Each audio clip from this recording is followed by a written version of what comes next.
In nomine Patris et Filii et Spiritus Sancti. Amen. Veni Creator Spiritus, Ave Maria, gratia plena Dominus tecum, benedicta tui mulieribus et benedictus fructus ventris tui, Iesus. Sancta Maria Mater Dei, ora pro nobis peccatoribus, nunc et in hora mortis nostre. Amen. Sancte Petre, ora pro nobis. In nomine Patris et Filii et Spiritus Sancti. Amen. Bien, este video es una improvisación que surge de una... No sé si es justo llamar inspiración, pero de algo que vengo meditando hace varios días y que creo puede ser provechoso compartir. Va a ser básicamente un análisis de el número 14 de Lumen Gentium, que es un documento del Concilio Vaticano II.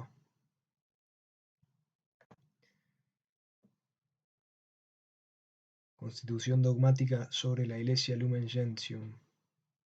Yo quiero ver el número 14, porque me parece que en el número 14 el número 14 de Lumen Gentium deja muy mal parados a los progresistas y a los tradicionalistas. ¿A qué me refiero con progresistas? Básicamente a los que quieren ver que todo cambie dentro de la Iglesia y que la Iglesia enseñe herejías y que promueva el pecado y promueva el error, cosa que es imposible que ocurra porque está protegida por la indefectibilidad del Espíritu Santo. ¿A qué me refiero con estos progresistas? En general están dentro de la Iglesia, en los senos de la Iglesia, como diría San Pío X en Payendi contra los errores modernistas. Payendi, la encíclica. ¿A qué me refiero con tradicionalistas? Básicamente a los que rechazan el Concilio Vaticano II y la Misa Nueva, o que tienen posturas que llevan a eso. Estos, a diferencia de los progresistas, en general no son parte de la Iglesia. Por ejemplo, los sedevacantistas y los lefebristas, o sea, la Fraternidad San Pío X y todos los seguidores del arzobispo Monseñor Lefebvre, que no son parte de la estructura jurídica de la Iglesia, están fuera de la Iglesia, no tienen un estatus canónico dentro de la Iglesia Católica Romana, ni han sido enviados canónicamente por la Iglesia Católica. Lo cual, como ya veremos en otro video, si Dios quiere, con mi amigo John Salsa, veremos que en esto la Fraternidad San Pío X está transgrediendo la ley divina que pide que los sacerdotes tengan una misión, hayan sido enviados por legítima autoridad. Así como el Padre envía al Hijo, el Hijo envía a los apóstoles envían a sus sucesores, los obispos, y estos envían a los sacerdotes.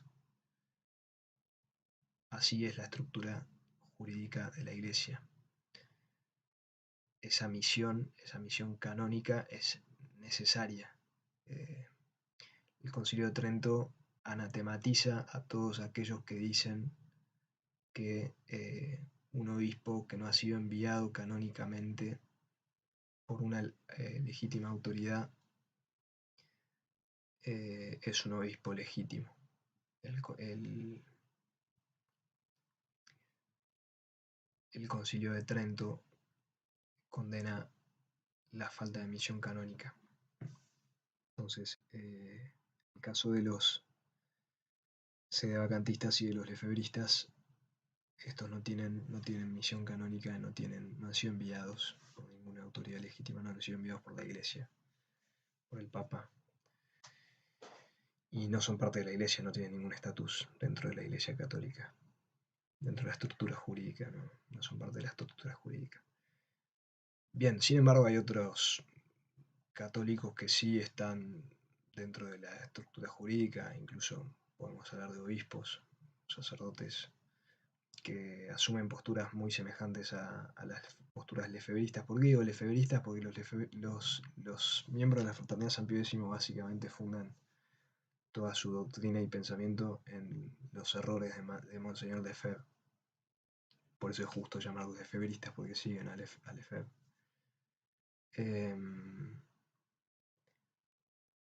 Muchos de ellos sí están dentro de la estructura jurídica de la Iglesia, por ahora. Entonces, eso es básicamente para decir a qué me refiero con progresistas y tradicionalistas. Bien, pasemos a Lumen Gentium, número 14. Voy directo a la lectura.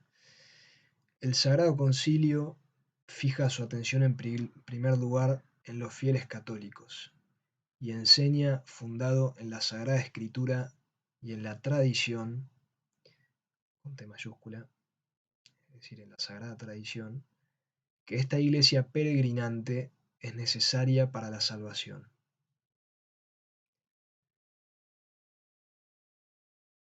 Entonces, bueno, acá ya tenemos en claro que el Concilio Vaticano II no enseña que todas las religiones son lo mismo y son todas camino para llegar a Dios. No, dice que la iglesia peregrinante es necesaria para la salvación. Por si alguno creía que el Concilio Vaticano II enseñaba eso. Bien, el único mediador y camino de salvación es Cristo.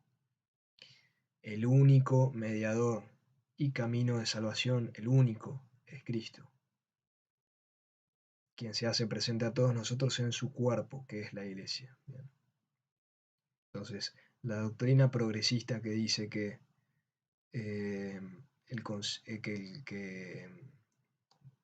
todas las religiones son camino para llegar a Dios, que uno se puede salvar y que todos se salvan. Y, bueno, acá claramente no es así. El único mediador y camino de salvación es Cristo. Y bueno, esto también desbarata alguna objeción al concilio que viene del lado tradicionalista, que viene por no haber leído el concilio, que dicen que el concilio enseña que todas las religiones son aptas para llegar a la salvación eterna. Obviamente no está diciendo eso el concilio. Lumen Gentium es uno de los 4 documentos principales del concilio y está diciendo que no, que el único mediador y camino de salvación es Cristo, quien se hace presente a todos nosotros en su cuerpo, que es la Iglesia. El mismo, al inculcar con palabras explícitas la necesidad de la fe y el bautismo. La necesidad de la fe y el bautismo. El bautismo y la fe son necesarias para la salvación. Bien, él mismo, Cristo, confirmó al mismo tiempo la necesidad de la Iglesia, en la que los hombres entran por el bautismo como por una puerta. Y atención, con lo que viene acá, esto es Lumen Gentium 14. Por lo cual no podrían salvarse aquellos hombres que, conociendo que la Iglesia Católica fue instituida por Dios a través de Jesucristo como necesaria, sin embargo se negasen a entrar o a perseverar en ella. Entonces, fuera de la Iglesia no hay salvación. Fuera de la Iglesia no hay salvación.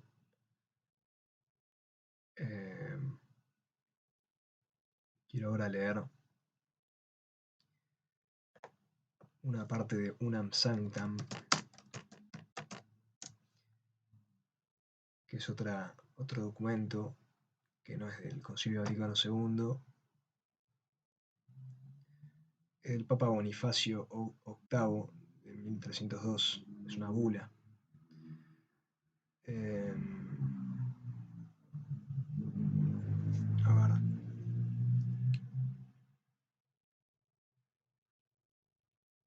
Bueno, acá básicamente es donde dice el Papa que fuera de la Iglesia no hay salvación. Hay que saber interpretar eso también, ¿no? La Iglesia ha dicho cosas al respecto en su magisterio oficial. De hecho, han habido condenas a alguno que ha interpretado esto de modo demasiado estricto, como es el caso de el padre Fini y los finitas. Pueden googlear.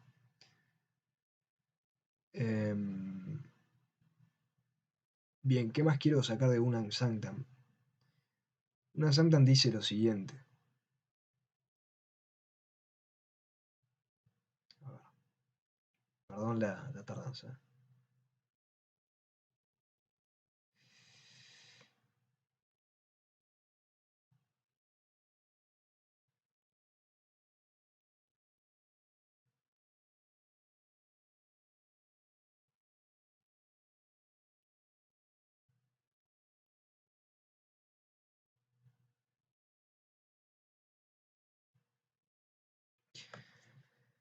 Esta autoridad, acá estoy traduciendo yo, así que tienen que hacer un acto de confianza, pero si no lo pueden buscar en la Bula Unam Sanctam, es el último párrafo. Dice, esta autoridad se está refiriendo a la autoridad petrina.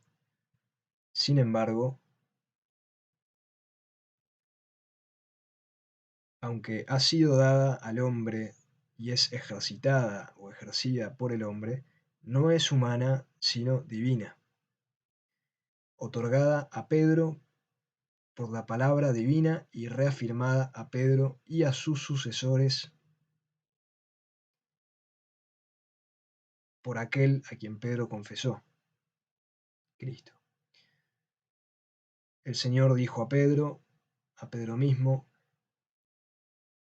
lo que sea que ates en la tierra quedará atado en el cielo.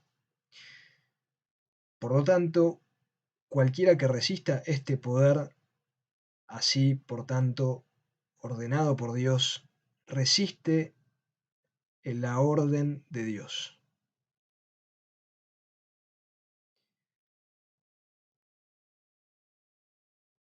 Y atención con lo que viene acá.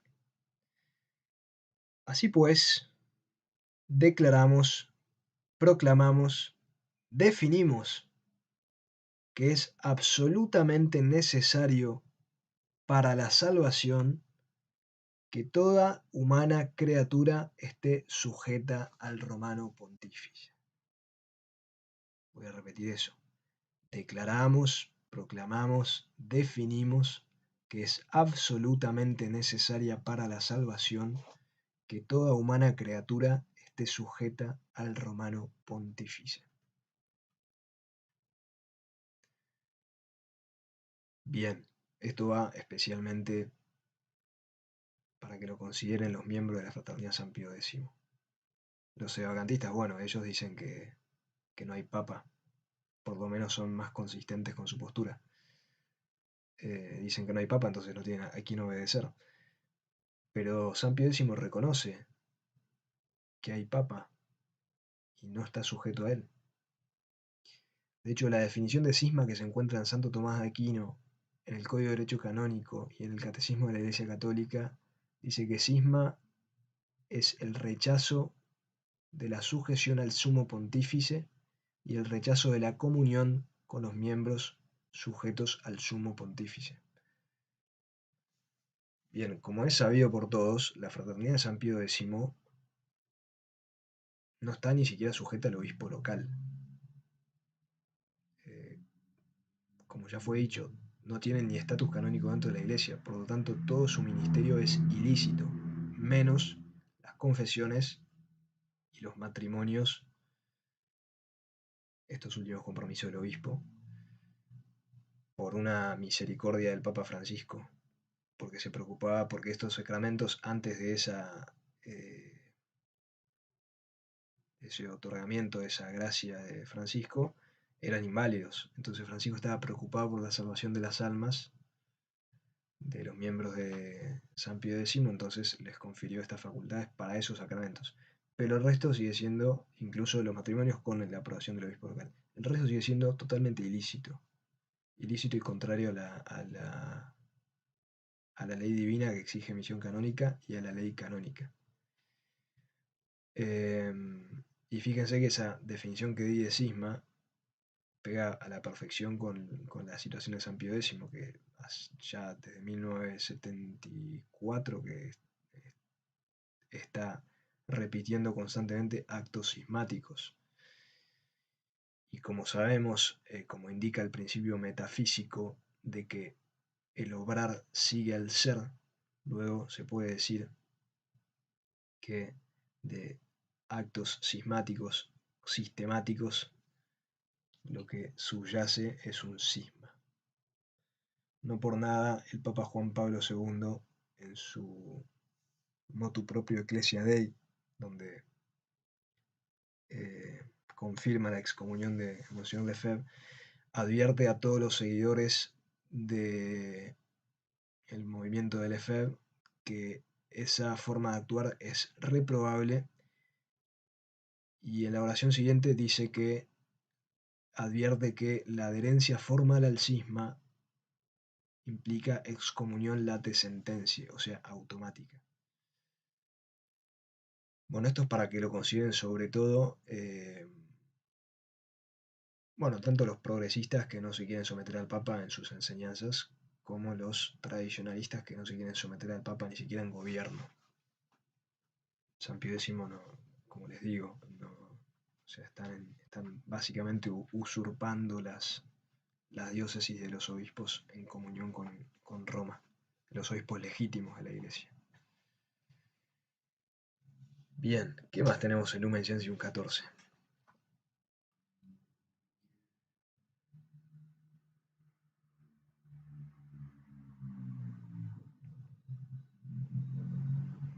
Bien. A esta sociedad de la Iglesia están incorporados plenamente quienes, poseyendo el Espíritu de Cristo, aceptan la totalidad de su organización. La organización de la Iglesia es una organización jurídica. Y hay que ser parte de esa estructura jurídica. Eso es aceptar la totalidad de su organización. Uno no puede ser católico sin ser parte de la estructura jurídica de la Iglesia Católica. Esa no es la eclesiología católica, es una eclesiología protestante. Que muchos que se creen católicos e incluso se creen guardianes de la ortodoxia profesan una eclesiología herética, en la que con celebrar la misa, un misal válido, misal del 62, con vestir de sotana y con predicar cosas lindas, son parte de la Iglesia, piensan que son parte de la Iglesia, pero cuando en realidad no son parte de la Iglesia, porque no tienen ni un estatus canónico ni una misión canónica de parte de la Iglesia. E incluso no entran en esto que dispone acá el Lumen Gentium, no entran en comunión con esta doctrina del Lumen Gentium. Vamos a ver por qué otros motivos. San Pío X incluso no solo no acepta la totalidad de su organización porque no es parte de esa organización, sino que ha instalado sus propios tribunales canónicos que regulan dispensas, levantamiento de excomuniones, nulidades matrimoniales, por propia cuenta. La Fraternidad San Pío X tiene un tribunal canónico que se llama San Carlos Borromeo, que lleva a cabo todos estos actos de gobierno por propia cuenta. Bien. Entonces, a esta sociedad de la Iglesia están incorporados plenamente quienes, poseyendo el Espíritu de Cristo, aceptan la totalidad de su organización y todos los medios de salvación establecidos en ella. La Misa Nueva es uno de ellos. Y en su cuerpo visible están unidos con Cristo, el cual la rige mediante el sumo pontífice y los obispos. Aquí están unidos al sumo pontífice y los obispos. ¿Cómo? Bien, por los vínculos de la profesión de fe, de los sacramentos, del gobierno y de la comunión eclesiástica. Como notarán, yo no hablo mucho del progresismo porque es muy fácil de detectar. Básicamente niegan la doctrina niegan básicamente dogmas clarísimos y evidentísimos, entonces es muy fácil de detectar. Yo me fijo más en el tradicionalismo, que es más difícil de detectar. ¿Por qué? Porque celebran misas piadosas, visten de sotana, predican bien, predican doctrina, en general no niegan ninguno de los dogmas, niegan doctrinas magisteriales a las que deben obediencia, pero no niegan ningún dogma principal, incluso hacen hincapié y predican muy bien sobre ellos, por lo cual son más difíciles de detectar estos errores tradicionalistas. Por eso yo hablo más de esos que de los progresistas, porque además hay ríos de tinta sobre el progresismo y el modernismo, pero no hay tanto dicho sobre el tradicionalismo. Entonces, pero fíjense, Cristo rige a la Iglesia mediante el sumo pontífice y los obispos. 1. Por los vínculos de la profesión de fe. 2. Por los sacramentos. 3. Por el gobierno y comunión eclesiástica. 3 por el gobierno, perdón, y cuarto por la comunión eclesiástica. Ustedes fíjense que, bueno, los sedevacantistas tampoco voy a hablar porque ellos básicamente rechazan que hay papas, los últimos 4 papas no son papas, básicamente. Quizás otro día pueda dedicar un video a refutarlos, pero no es mi tema actual. Si les interesa más sobre el tema, pueden buscar trueorfalsepope.com. Ahí hay muchos artículos que refutan el sedevacantismo. Pero fíjense la fraternidad de San Pío X en relación con esto. La profesión de fe. La fraternidad de San Pío X, vamos a ver qué dice la fraternidad de San Pío X sobre la profesión de fe de la Iglesia. Primero vamos a ver qué dice la profesión de fe de la Iglesia Católica. Que la última profesión de fe es de 1989. ¿Sí? Creo en un solo Dios, Padre Todopoderoso, Creador del cielo y de la tierra, de todo lo visible y lo invisible. Este es el credo básico. ¿Sí? Entonces tiene este credo. Creo en un solo Señor Jesucristo, Dios de Dios, luz de luz. Estoy parafraseando, creo en el Espíritu Santo, Señor y Dador de vida. Pero después, esta profesión de fe de 1989 añade los últimos 3 párrafos que dicen. El primero dice: creo también con fe firme todo aquello que se contiene en la palabra de Dios escrita o transmitida por la tradición y que la Iglesia propone para ser creído como divinamente revelado mediante un juicio solemne o mediante el magisterio ordinario y universal. Bien. Segundo, acepto y retengo firmemente asimismo todas y cada una de las cosas sobre la doctrina de la fe y las costumbres propuestas por la Iglesia de modo definitivo. Bien. Último, me adhiero además con religioso obsequio de voluntad y entendimiento a las doctrinas enunciadas por el Romano Pontífice o por el Colegio de los Obispos cuando ejercen el magisterio auténtico, aunque no tengan la intención de proclamarlas con un acto definitivo. Repito eso último, porque esto último es lo que la fraternidad de San Pío X va a rechazar. Y en realidad rechaza toda la profesión de fe. Ahora vamos a ver textualmente eso. Dice entonces la profesión de fe, último párrafo. Me adhiero, además, con religioso obsequio de voluntad y entendimiento a las doctrinas enunciadas por el Romano Pontífice o por el Colegio de los Obispos cuando ejercen el magisterio auténtico, aunque no tengan la intención de proclamarlas con un acto definitivo. O sea, básicamente tenemos que ofrecer un obsequio religioso de voluntad y entendimiento a las doctrinas no definitivas. El Concilio Vaticano II entra en esto claramente. Bien, ¿qué va a decir la Fraternidad de San Pío X sobre esto? En una revista se llama Cor Jesu, de febrero de 2018, fíjense que es reciente. Si alguien después necesita el link, me lo puede pedir. Va a dedicar una parte de esta revista de la Fraternidad de San Pío X, no sé quién la escribió, pero incluso van a citar a Monseñor Lefebvre. Van a decir que, van a decir lo siguiente, acá voy a traducir también porque está en inglés. Dice, la iglesia postconciliar todavía retiene una profesión de fe. Primero quiero remarcar acá que están hablando de la Iglesia Católica Romana como la Iglesia postconciliar.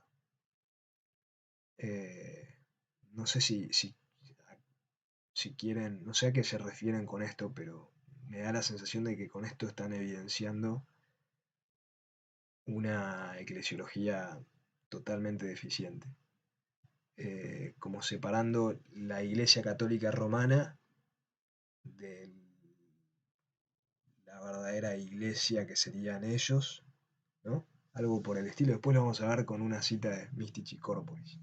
Entonces, la iglesia postconciliar, que es así como le gustan llamar a la iglesia católica romana, la esposa de Jesucristo, o la iglesia del Novus Ordo, todavía retiene una profesión de fe.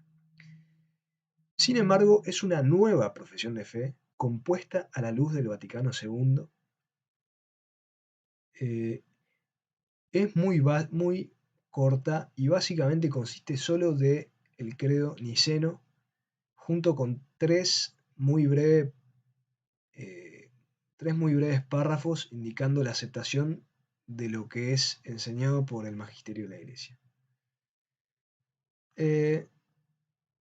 Esta profesión de fe está abierta a grave ambigüedad y puede ser interpretada en cualquier manera que una persona quiera.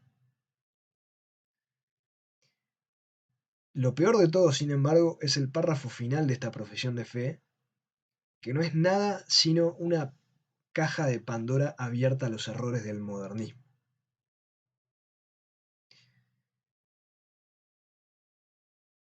Porque trata de obligar a las personas a aceptar todo lo que la colegialidad, un error del Vaticano II, impone, incluso cuando no ha sido definido, cuando no es parte del depósito de la fe y no concierne a fe y moral.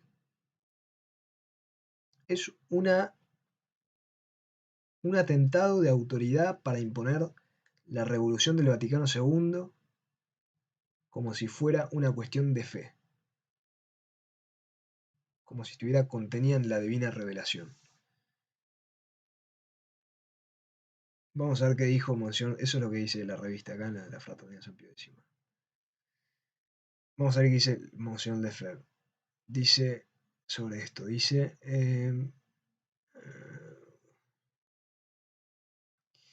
es la tercera sección, esta última, la del asentimiento religioso, que es muy mala. Lo que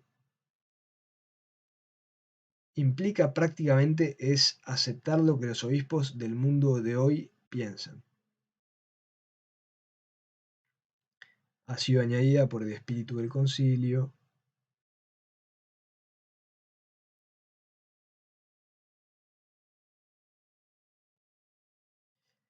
Como está establecida, esta fórmula es peligrosa,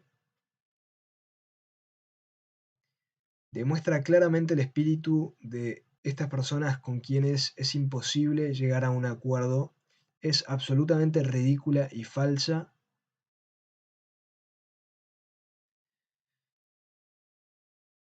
Todo el veneno está en esta tercera sección.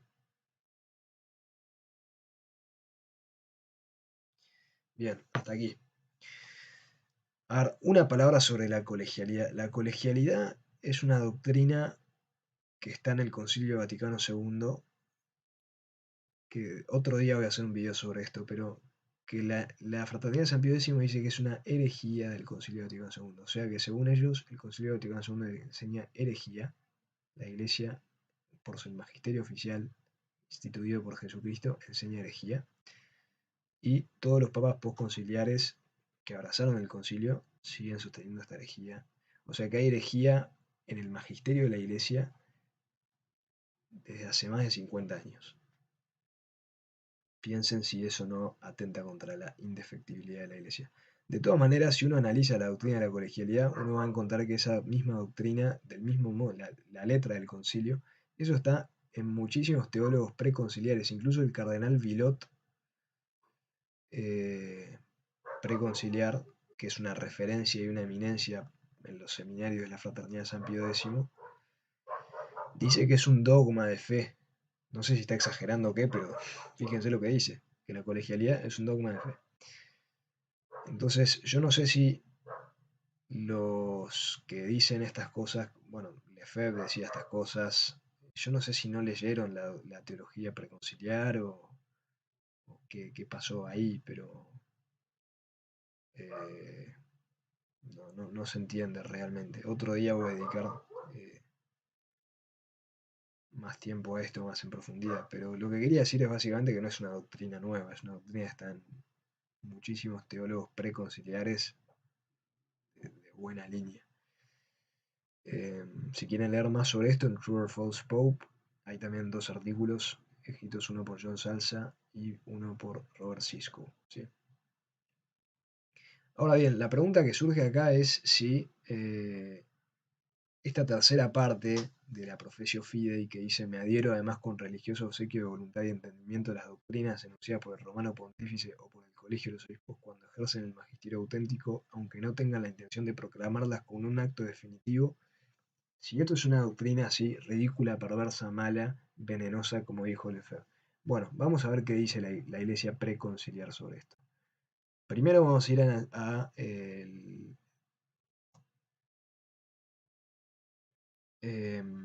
al sílabus de errores de Pío IX, condenando errores de la época, ¿sí? La siguiente proposición está condenada por Pío IX. Dice: la obligación de los maestros y de los escritores católicos se refiere sólo a aquellas materias que por el juicio infalible de la Iglesia son propuestas a todos como dogma de fe para que todos los crean. O sea, básicamente lo que está diciendo es que los maestros y los escritores católicos están obligados a enseñar y a promover incluso las doctrinas que no son propuestas a todos como dogma de fe y que no han sido enunciadas por el juicio infalible de la Iglesia. O sea, está diciendo básicamente lo mismo en otras palabras que lo que dice la Professio Fidei. Vamos a ver qué dice Humani Generis. Esto que leí recién es el número 22 del Syllabus de Pío IX. Humani Generis 14, Pío XII.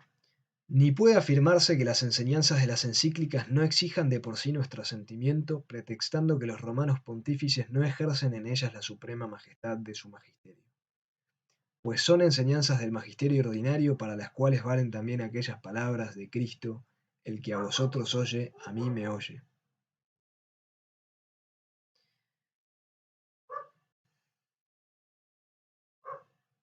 Bien, creo que está bastante claro. Pero vamos a ver también qué dicen los teólogos preconciliares sobre esta doctrina de que hay que aceptar con religioso obsequio de voluntad y entendimiento las doctrinas que no son definitivas. Veamos qué dicen los teólogos preconciliares. A ver.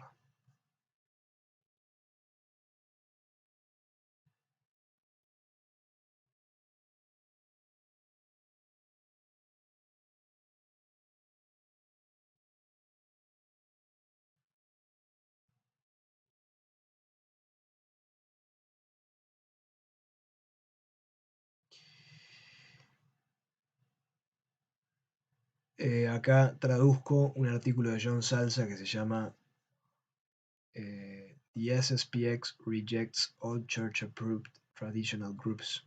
O sea, la Fraternidad San Pío X rechaza a todos los grupos tradicionales aprobados por la Iglesia. Dice John Salza lo siguiente, acá traduzco.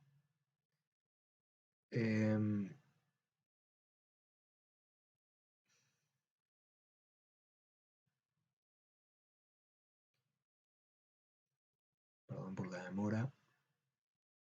Acá. El tercer artículo de la Professio Fidei, que es el que leímos, es completamente tradicional y fue enseñado por muchos teólogos preconciliares, como por ejemplo Salaverry, que dijo: un interno y religioso asentimiento de la mente es debido a los decretos doctrinales de la Santa Sede que han sido auténticamente aprobados por el Romano Pontífice. ¿Quién más dice esto? A ver.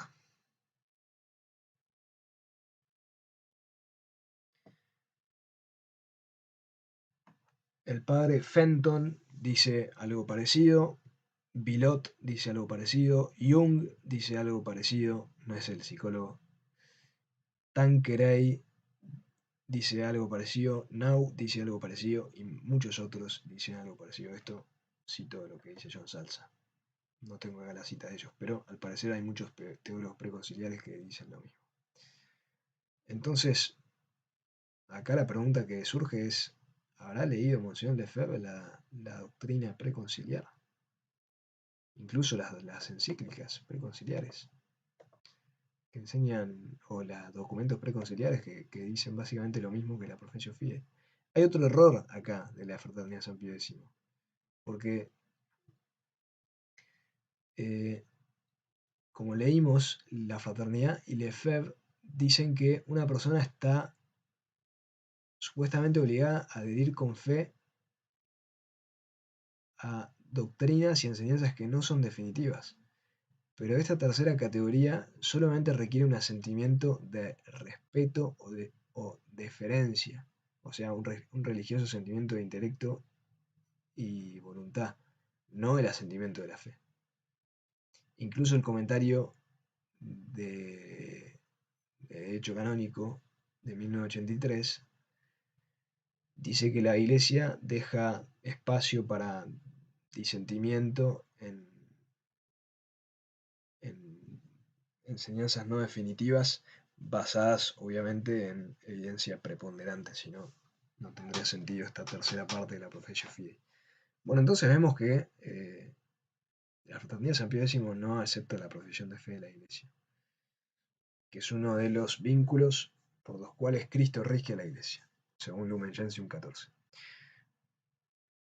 Otro vínculo por el cual Cristo rige a la Iglesia mediante el sumo pontífice de los obispos es por medio de los sacramentos. ¿Ven? ¿Qué dijo Lefebvre sobre los sacramentos oficiales promulgados por la Iglesia Católica? Son sacramentos bastardos, dijo. La misa nueva es una misa bastarda, los sacramentos nuevos son sacramentos bastardos. La postura oficial de la Fraternidad San Pío X es que los sacramentos nuevos son deficientes, que la misa nueva es perversa, intrínsecamente perversa y dañina para las almas. Entonces, tampoco vemos comunión en cuanto a los sacramentos.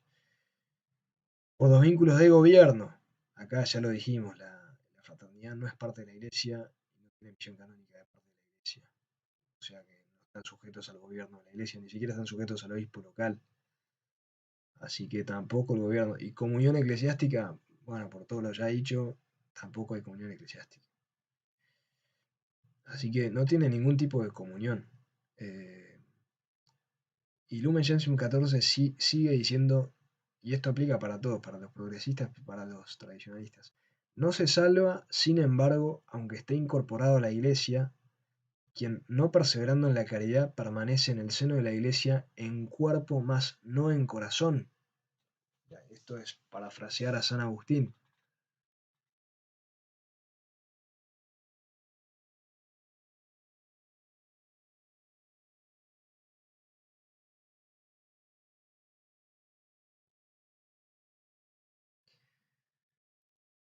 De nuevo, ya termino. No se salva, sin embargo, aunque esté incorporado a la Iglesia, quien no perseverando en la caridad permanece en el seno de la Iglesia en cuerpo, mas no en corazón.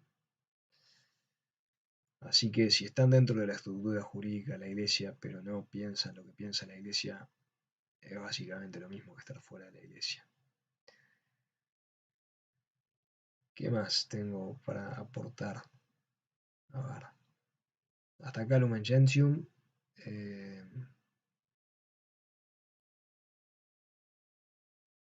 A ver si tengo algo más. Sí, hay algo más.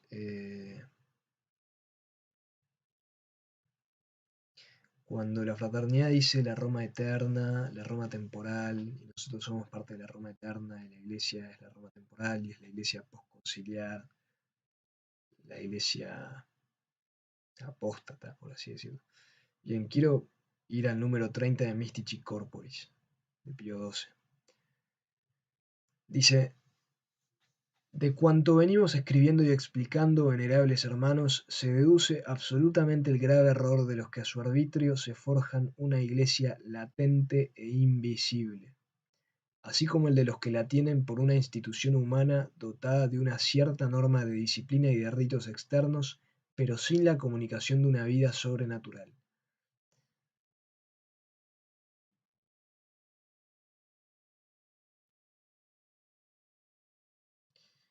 Por lo contrario, la manera que Cristo, cabeza y dechado de la Iglesia, no es comprendido íntegramente si en él se considera sólo la naturaleza humana visible, o sola la divina e invisible naturaleza, sino que es uno solo con ambas y en ambas naturalezas, así también acontece en su cuerpo místico, toda vez que el Verbo de Dios asumió una naturaleza humana pasible para que el hombre, una vez fundada una sociedad visible y consagrada con sangre divina, fuera llevado por un gobierno visible a las cosas invisibles. Y fíjense lo que dice acá. Por lo cual lamentamos y reprobamos asimismo el funesto error de los que sueñan con una iglesia ideal a manera de sociedad alimentada y formada por la caridad, a la que, no sin desdén, oponen otra que llaman jurídica, pero se engañan al introducir semejante distinción, pues no entienden que el Divino Redentor, por este mismo motivo, quiso que la comunidad por él fundada fuera una sociedad perfecta en su género y dotada de todos los elementos jurídicos y sociales, para perpetuar en este mundo la obra divina de la redención.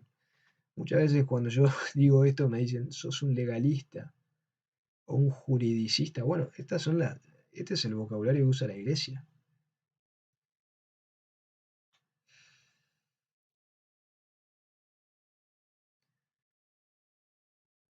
Bien, algo más acá.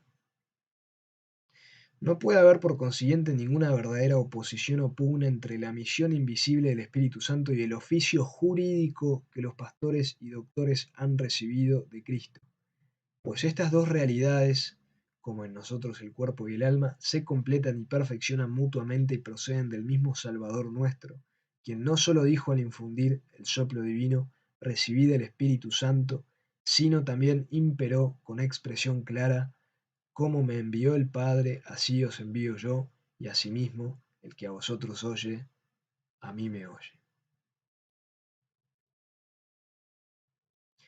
Sigo, porque esto es muy bueno.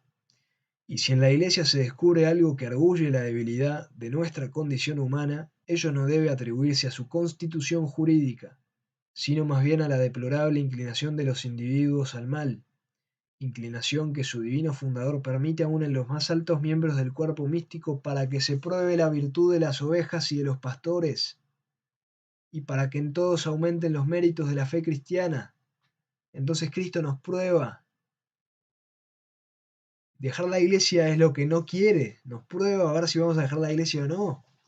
Estar dentro de la estructura jurídica de la iglesia no es opción.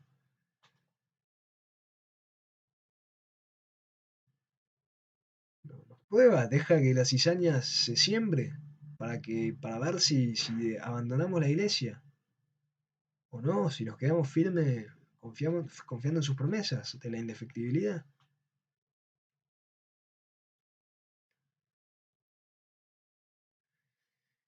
Y cierro con esto. Porque Cristo, como dijimos arriba, no quiso excluir a los pecadores de la sociedad por él formadas y por lo tanto algunos miembros están aquejados de enfermedades espirituales, no por ello hay razón para disminuir nuestro amor a la iglesia, sino más bien para aumentar nuestra compasión hacia sus miembros. O sea, cuanto más desfigurada vemos a la iglesia, más caridad hacia ella tenemos que tener. Nada más. Viva Cristo Rey, viva la Virgen, Gloria Patri et Filio et Spiritui Sancto, sicut erat in principio et nunc et semper et in saecula saeculorum. Amen. In nomine Patris et Filii et Spiritus Sancti.